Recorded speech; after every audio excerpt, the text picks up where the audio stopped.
to be surrounded, several members are coming from the House and the Senate, but we wanted to start, by several Democratic colleagues who have joined me in opposing the Biden administration's newly announced asylum bans.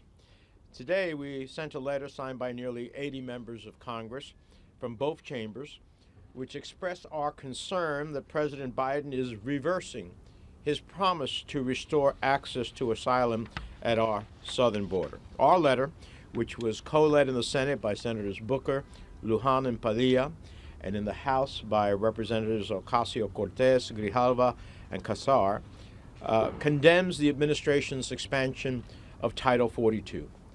And it urges the president to reconsider his decision to create a new transit ban.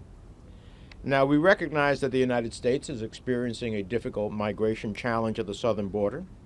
We recognize that President Trump made a top priority to dismantle border and asylum processing as we know it. But as elected officials, we are duty-bound to propose legal solutions, one that protects asylum seekers while also securing the safe removal of migrants who have no legal claim to stay in the United States. Now, anyone who tells you that the only way to secure our border is to punish asylum seekers is lying. It's why we are appalled to see President Biden replicate President Trump's immigration strategy. The right to seek asylum is enshrined in both international and domestic law. These laws were passed by Congress after our immigration system shamefully failed to protect Jewish refugees fleeing Nazi persecution. They were passed so that the United States of America would always shine as a beacon of hope for a newly arrived immigrant. After all, the words etched on the Statue of Liberty do not read, "Give me your tired, your poor, your huddled masses yearning to breathe free," just so that we can turn them around and send them back to where they came. I want to be clear. The Biden administration's announcement expanding Title 42, and by the way, Title 42 is not a solution. It is part of the problem. It is a revolving door. It has no final adjudication of those who may have a right for asylum and those who may not have a right for asylum. And so when we see the numbers at the border, part of it is that we have this revolving door of people who try to come in, get automatically pushed back as a result of Title 42, and then they take another shot at it. There's no finality to it. Makes no sense. While also issuing a new transit ban on asylum seekers runs completely contrary to this creed. As a matter of fact, it runs completely contrary to what then Vice President Biden, and before that, Senate Chairman of the Foreign Relations Committee Biden said about the question of asylum. As he grapples with the ongoing legal battle to end Title 42, the Biden administration cannot have it both ways. They cannot acknowledge that seeking asylum is a legal right. They cannot indicate that they then want to expand legal pathways and secure our border, only to expand this disastrous Trump-era relic that only benefits human smugglers. The administration also cannot have it both ways when they claim to be committed to restoring access to asylum, and then they callously block access to asylum, imposing a transit ban policy that forces migrants to first seek humanitarian protection in a third country. 3 years ago, when President Biden promised to dismantle President Trump's asylum bans, he said, and I quote, "This is the first time ever you've had to seek asylum in a third country. It's outrageous. It's outrageous. And it's wrong." Close quote. Those were the words of then candidate Biden. Today, we ask the president to recommit to his values, because no matter how many Trump policies the Biden administration resurrects, Republicans will continue to obstruct any effort to actually reform our border processing and modernize our immigration system. They need immigration to stay in the headlines. Why? Because it's the red meat that they use to rile up their base. Now, I refuse to play that game. I've worked my entire career, more than 30 years in Congress, trying to forge a bipartisan agreement that secures our borders, provides legal pathways to citizenship. It's what we did in 2013 with the Gang of Eight. We can do that if there are people of goodwill and a desire to move forward. That's why I urge the president not to go through with his transit ban rule and continue the fight to end Title 42 in the courts and work with Congress, not against us, to finally dedicate the resources we need to get a handle on our mass migration challenge once and for all. Right now, the Biden administration has two options. It can continue playing into the hands of extreme anti-immigrant leaders, individuals who will only be satisfied when they end the asylum system as we know it. Or they can return to their original plan of speeding up cases for asylum seekers, eliminating the immigration court backlog, addressing the root causes of immigration, and efficiently and legitimately removing people who have no legal claim to stay in the United States. The ball is now in their court. Before I turn it over to my colleague, this is a bicameral effort. Congresswoman Alexandria Ocasio-Cortez, let me just say a very few brief words in Spanish. Estamos aquí hoy reunidos, miembros de la Cámara y del Senado, conjunto, para mandar un mensaje bien claro al presidente Biden y su administración. Tu política inmigratoria de desmantelar el proceso de asilo en los Estados Unidos no es aceptable y no es legal. El presidente Biden, cuando fue candidato, dijo bien claro, el tener que conseguir asilo en un tercer país antes de venir a los Estados Unidos es ilegal y inmoral. Y estoy de acuerdo con esas palabras, es ilegal y inmoral. Y por eso la nueva política de la administración Biden, que continúa en varios sentidos la política del presidente Trump, es absolutamente no aceptable. La realidad es que el título 42 no es una solución al tema migratorio, es parte del problema. Crea una puerta que da vuelta y vuelta y vuelta, pero sin finalidad. Una persona entra, está expulsado por el título 42, entra de nuevo, expulsado por el título 42, entra de nuevo, expulsado por el título 42. Eso no es solución. No es solución. Así que la realidad es que llamamos al presidente que regrese a su sentido común original, una política humana, una política que actualmente puede proteger la frontera, pero también preserva el derecho de asilo en este país. With that, Congresswoman Ocasio-Cortez. Thank you so much. Gracias, and thank you so much, Senator Menendez, for your leadership on this issue. And we're so grateful that this is a bicameral effort. Thank you so much to all of our colleagues here in the House and the Senate. This is what makes us different, is that, this is what makes us different, is that, thank you so much, is that we are willing to hold administrations accountable for the rights of immigrants and immigrant families, regardless of party or allegiance. Right is right, and our main allegiance is to the families, immigrant and U.S. citizen families of the United States. So thank you to our co-leads here, Senators Menendez, Padilla, Lujan, and Booker, and Representatives Casar and Grijalva for co-leading on this, as well as our members here joining as 77 members total of the House and Senate, additionally who have signed on to our letter, up to 80, as Senator Menendez had indicated. Last year, President Biden promised to end Title 42. Instead, he is now expanding restrictions on asylum seekers. But the right to seek asylum is enshrined in domestic and international law. And the United States is a shining example. And we have sought and aspired to be an example to uphold international law. Instead, this administration is making it effectively impossible to seek refuge at our border. The courts rightly rejected the Trump administration's attempt to categorically end asylum. President Biden should listen to the courts and human rights activists and reverse course. There can be no confusing the Biden administration's immigration policy with the Trump administration's, but doing better than Trump doesn't mean it shouldn't be the bar. Thousands of lives are being put in real danger every day. There have been more than 10,000 violent attacks on people at our border, including kidnappings, serious assaults, and deaths against individuals who were expelled due to Title 42 since the beginning of the Biden administration. The Biden administration's new policies only make it more difficult for the most vulnerable to legally access the United States. We are confident that there is a better way forward. And this is a sentiment not just held by progressive members, but by 77 Democrats in the House and Senate across the ideological spectrum. We are ready to work with the president to ensure that we have a safe, humane border that upholds the right to asylum without recreating unjust policies of past administrations. And with that, I'll hand it off to Senator Booker. Thank you. Thank you, Congresswoman. It is incredible to stand here with colleagues from the House and the Senate to stand for American values.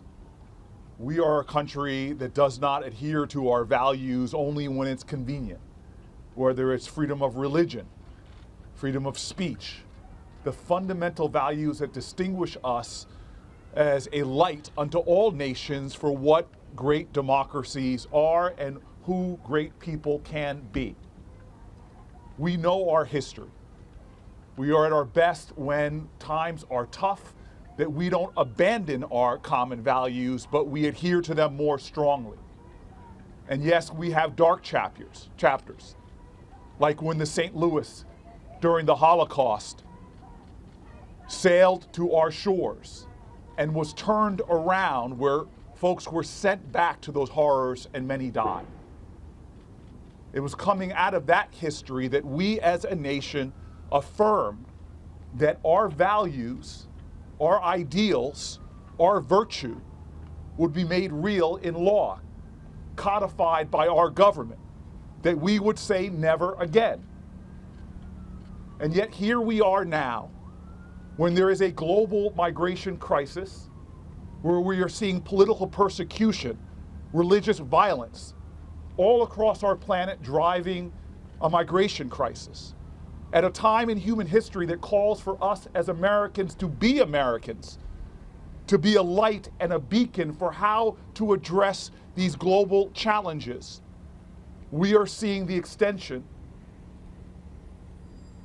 of Title 42 that ultimately is putting people in crisis and in danger, facing persecution and violence, back into those situations. I have been to the border. I have crossed and met with women escaping persecution who tried to legally present themselves for asylum and were turned away, and they are living a nightmare where they literally have to hide themselves to avoid sexual violence, robbery, and more, or being forced to consider to try to break American laws and enter illegally. This is the time in our country where we should be setting an example for humanity, where we should be adhering to our values, where we should be, as the prophet from the Old Testament says, a light unto nations. I am proud to stand with my colleagues on both sides of the aisle for our values, for our common virtues, for the law. We can do better. We must do better. This is a time that calls to both conscience, it calls to leadership, and it calls to the heart of our country. I'm very proud to bring up right now a new colleague, Representative Greg Casar. Thank you. Good morning, buenos dias. I'm so thankful and honored to be able to join my colleagues here and in the Congress. I'm Greg Casar, representing the 35th District of Texas, which stretches from East Austin down into the heart of San Antonio. I want to take us back to June 27th, 2022. 53 people were found dead in the back of a tractor trailer. 53 fathers, mothers, grandmothers, children as young as 13 years old, scorched to death in the scorching Texas heat. An absolute tragedy. Governor Abbott, the governor of my state, on that day, June 27th, put out a public statement. His public statement did not include remorse. It did not include honoring the dead or prayers for the few that survived and were struggling in the hospital. His words, and I quote, were, "These deaths are on Biden." Those words unmask a fundamental and disturbing truth about American politics today. The extreme right wing and those running for coward-in-chief do not care about solving our immigration challenges. Those bodies to them were not a human tragedy. They were an opportunity to go on Fox News and talk about the president. That's a horrifying truth that is critical for us to understand today. When I went to Reynosa just weeks ago and was standing in tents and in the dirt with mothers and children that had been turned away by Title 42, I, just like my colleagues and the vast majority of the American people, see a humanitarian crisis and a public policy challenge. But the extreme right wing see it as a political opportunity.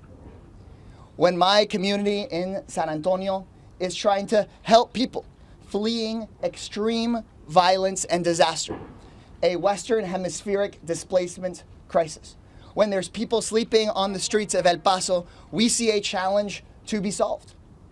But we know that for the extreme right wing, it is an opportunity to tweet and to try to run for president.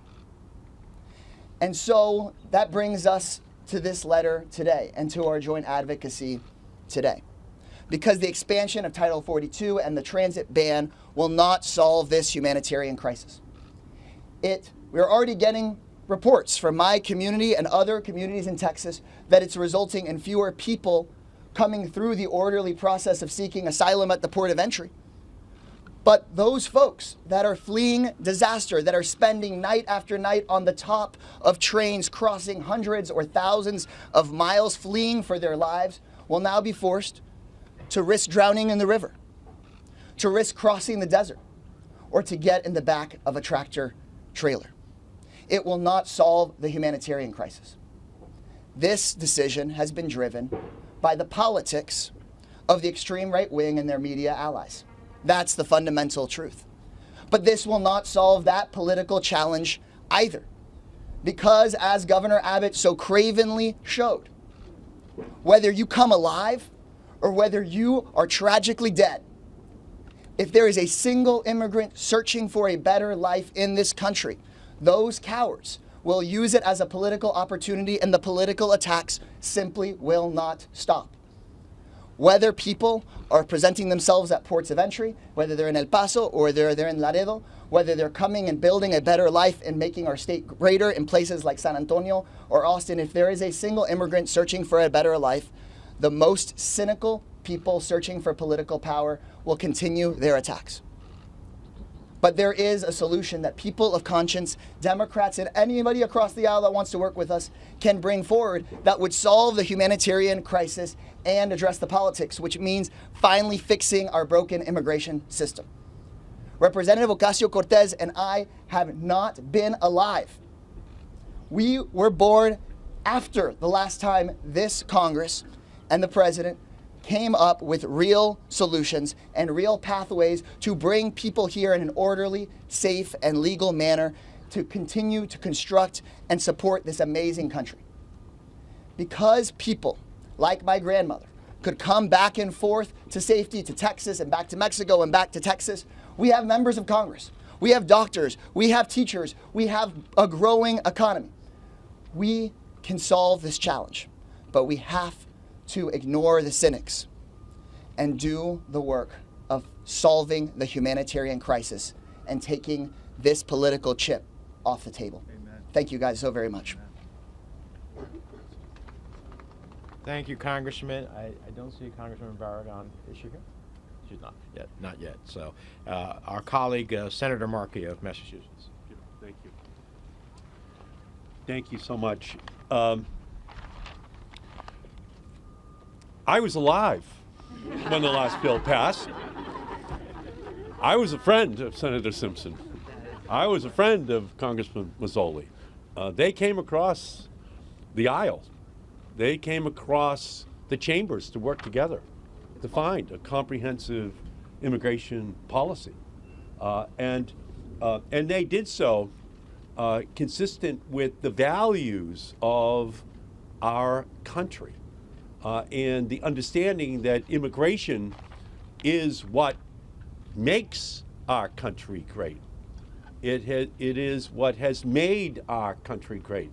And it reflects the history of the United States, understanding that you cannot make America great again by making America hate again. And that's what Title 42 is all about. It's a complete and total repudiation of who we have been as a nation for the entirety of our history. And I want to thank Senator Menendez and Booker, my friend Congresswoman Ocasio-Cortez. Thank you, Representative Kazar, for your leadership. We're here today because we expect more from the Biden administration than we did from the Trump administration. Donald Trump spearheaded a campaign to implement inhumane and immoral immigration policies which Republicans supported and which has dramatically damaged our immigration system. This campaign of xenophobia, racism, and terror, coupled with Republican obstruction of all Democratic efforts to modernize our immigration system, have left us facing unprecedented challenges at the southern border. Title 42, the public health law that President Trump cynically used and exploited as an anti-immigrant weapon of mass expulsion, is exacerbating these challenges. There never was and certainly no longer is any justification for the use of Title 42 at our southern border. So I am extremely dismayed and disappointed by the Biden administration's decision to expand its use. It's long past time to stop using public health as a pretext for stopping immigrants at the border and turning them away. A few weeks ago, President Biden said, "I don't like Title 42. Well, Mr. President, we don't like it either. And your administration should be trying to end it and not to expand its use. The solution to the problems at our border is neither an expansion of Title 42 nor the new limits the Biden administration proposes on the longstanding right to seek asylum at our border. We urge the Biden administration to scrap its plans for a new asylum transit rule, one that will effectively resurrect the terrible Trump transit ban, barring people from asylum if they entered the United States without authorization or if they fail to seek asylum protections in their countries of transit. An asylum transit ban would be illegal and it would be immoral. We must respect international law and our nation's historical commitment to offering protection in the United States to those who have none at home. Mr. President, we expect better, we demand better, and we're going to continue to work as hard as we can to ensure that we put a humane policy on the books. Let me now turn and introduce my great colleague, Representative Schakowsky from Illinois. Oh, I'm sorry, Representative Shue. I'm sorry. I'm so sorry. I'm Congressmember Judy Chu. My district includes Monterey Park, California. And while our community recovers from the shooting this weekend, there is another issue of justice, and that is the right to seek asylum at our borders. We all know that it's been decades since Congress has passed any comprehensive legislation on immigration. And the issues facing our nation today are drastically different from what is reflected in our current policies. Understanding this, I know that the Biden administration has limited tools to address the real forced global migration crises we're facing. I applaud the administration for using creative tools on hand to expand legal pathways for some in need. However, the expansion of some pathways must not come at the cost of access to asylum for others. To that end, I'm deeply alarmed by the administration's decision to expand harmful Trump-era policies like the cruel Title 42 border policy. It's responsible for sending thousands of asylum seekers back to dangerous situations where they faced assault, rape, and even murder. In addition, Title 42 contributes to the growing problems of xenophobia and anti-immigrant violence by painting those crossing the border as uniquely dangerous compared to other travelers.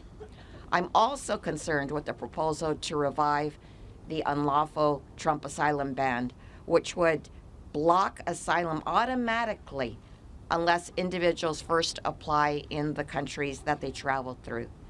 Together, these actions will dramatically limit the legal rights of immigrants seeking protection at the southern border and betray our country's commitment to ensuring fundamental human rights of those seeking relief here. Instead of furthering a narrative that we should fear those crossing our border and subject asylum seekers to dangerous conditions, we should be prioritizing the health and safety of those seeking asylum here. I also urge the Biden administration to extend DED status to those who are from Hong Kong and stood up for democracy. Sending them back would send them to most certain imprisonment and death. And meanwhile, I also urge the Biden administration to remain committed to establishing a humane and orderly immigration agenda that respects human rights, human dignity, and international law. And now I turn it over to my incredible colleague who's been so outspoken on immigration issues, Congressmember Yvette Clarke. Oh, no, I'm sorry. I am so sorry. No, that's okay. We got a little out of order. Okay. My incredible colleague, Congressmember Jan Schakowsky. Okay. Oh, incredible. The United States of America is a nation of immigrants. How many times have we said that? How many times has everybody said that to define our country? And generally, that is said with a certain kind of pride, because everyone here, except for Native Americans, at one point came to the United States of America. I am a first-generation American.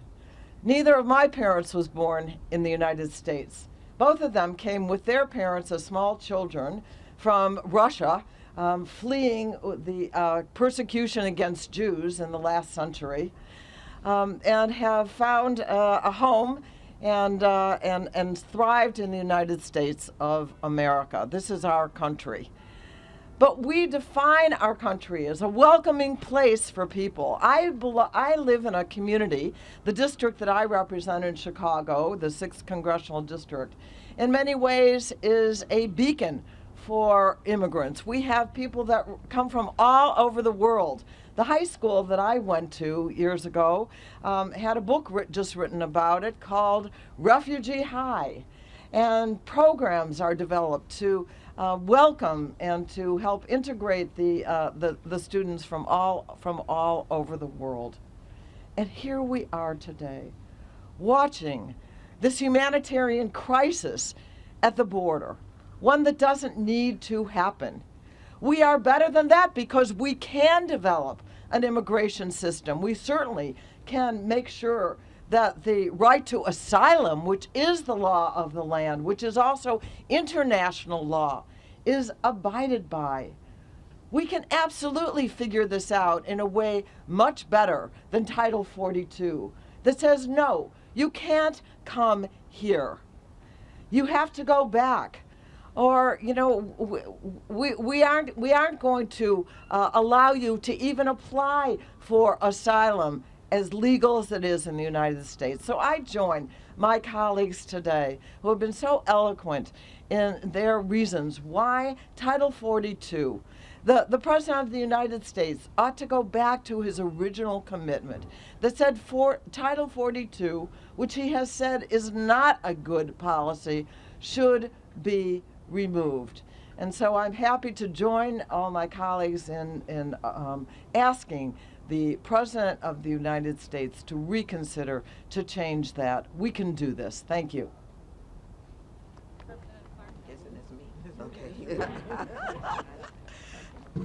Good morning to my colleagues, members of the press, and the advocates and activists that are here today. I want to thank Senators Menendez, Cory Booker, my colleague from New York, Representative Alexandria Ocasio-Cortez, and Greg Casar for inviting me to speak with you here today. For those who don't know me, I'm Congresswoman Yvette D. Clarke, and I proudly represent New York's 9th Congressional District in Central and South Brooklyn. And as a daughter of immigrants and a woman who has dedicated her life towards securing their fair and equitable access to the American dream, I have long pursued reform in a desperately out-of-date immigration system. In the 1950s, my parents migrated to this country from the beautiful island nation of Jamaica. My mother, Dr. Una S.T. Clarke, became the first foreign-born woman elected to New York's City Council. She migrated to this country looking for a better life and accessing education as a foreign student, inspired by the promise of prosperity and comfort that comes from achieving the American dream. And just like my mother, people across the globe seek to come to our nation, many of them seeking safety and asylum from fear, political violence, intimidation, famine. Just like my mother, these people can contribute greatness to this nation of immigrants, and they should be able to. Because the right to seek asylum is a legal human right, while I applaud the Biden administration for creating new legal pathways for Haitians, Cubans, Nicaraguans, I stand before you today urging this administration to reverse course on Title 42 and the proposed asylum transit ban. It is a harmful policy that disproportionately affects Black immigrants, immigrants of color, and creates life-threatening conditions for immigrants seeking refuge at our borders. As Americans, we have a moral imperative to help asylum seekers. It is in our DNA. It is our history. It is in our blood. It is part of the great fabric that combines this nation, making it the greatest nation on the planet. Ending Title 42 will signal the beginning of our national commitment to compassionately and safely welcome new Americans to our country. So let me be clear. Our nation owes these communities more than the apologies and empty words they are so tragically accustomed to. I want to speak particularly on behalf of the Haitian people, who were disproportionately and vastly victimized under its cruelty. They deserve our promise for a better, more accepting, and more loving future. And I intend to keep that promise. So let's expand legal pathways for migrants and refugees to this country without further dismantling the right to seek asylum at our border. Let us right the wrongs of the other side of the aisle and show the world once again why we are the greatest nation on the planet. Let us show the world how being a nation of immigrants makes us great. Thank you for having me this morning. I'm proud to stand next to my colleagues and advocate in pursuit of a more equitable and fair future for every individual looking towards America's shores. So everyone stay safe and stay healthy. Have a great day. Okay, I'm trying to get out of here. And bring up my next colleague, the Honorable Cori Bush of Missouri. Right. Good morning. First, I want to say I'm glad to be able to be here alongside my fellow members of Congress on both sides, from both the House and the Senate, and from the leadership of Representative Ocasio-Cortez and Representative Kassar, being here in demanding a humane and equitable immigration system. Let me be clear, and it's not the first time. Title 42 and the asylum transit ban are unconscionable and will result in the continuation of life-threatening harm to vulnerable migrant communities and Haitian nationals in particular. The parole program should not have come at the cost of perpetuating anti-Black xenophobic policies. These policies are cruel. They're cruel substitutes for genuine reform. They fly in the face of the rule of law. Title 42 is intended to be a public health tool. That's what we're told.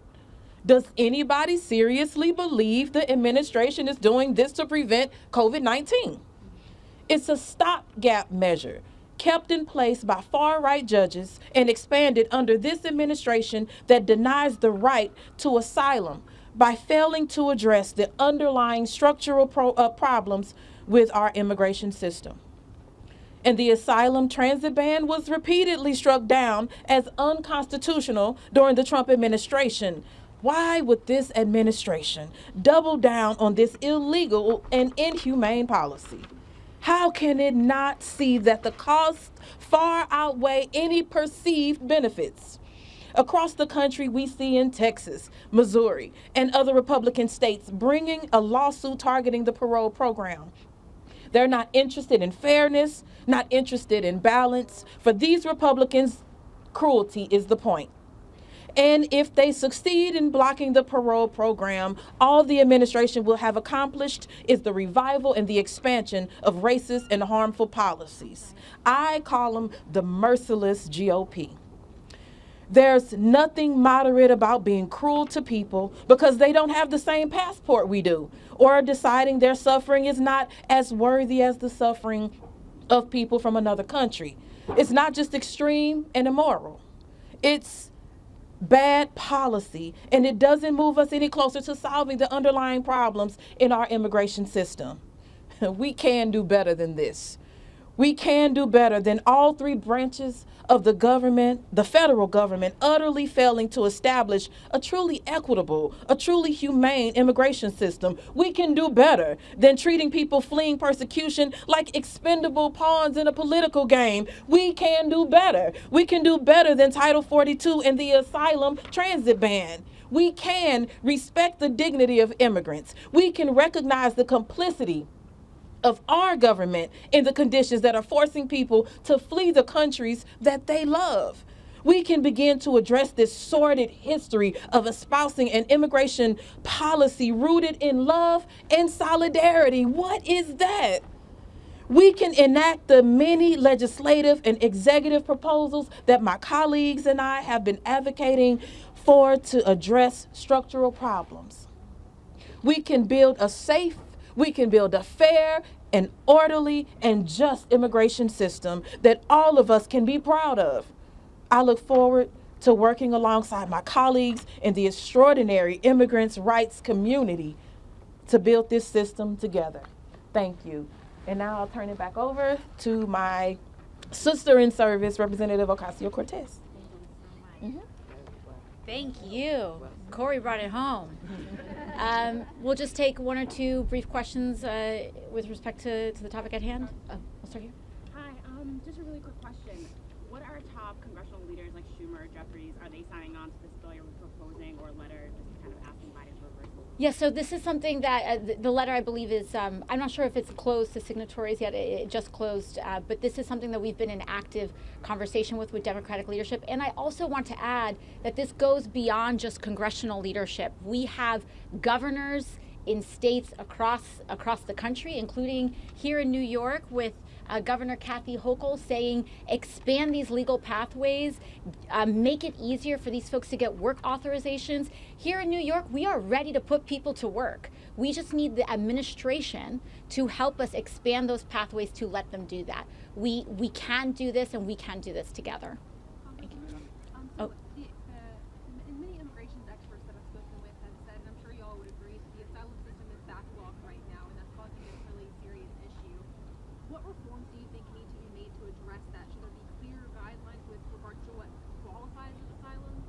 You know, I think there's a couple of things. There's the regulatory issues that we have, and there's statutory issues. Right now, there are regulatory regimes in place that extend these backlogs and make them longer than necessary, these 180-day wait periods, for example. But also, when we look at our work here in Congress, we devote so many resources to places in DHS that are very focused on enforcement, and not enough resources in places like USCIS to ensure that we can process these backlogs. So there's things that we can do here, and I believe that there's regulatory changes. And one last question. Is there anything that Congress can do to force the administration's hand on this? And to Congressman Bush's point on this, those Republican-led lawsuits in 20-plus states now, are you worried that your positions are going to make it really hard for the administration to compromise or win on this? Mm-hmm.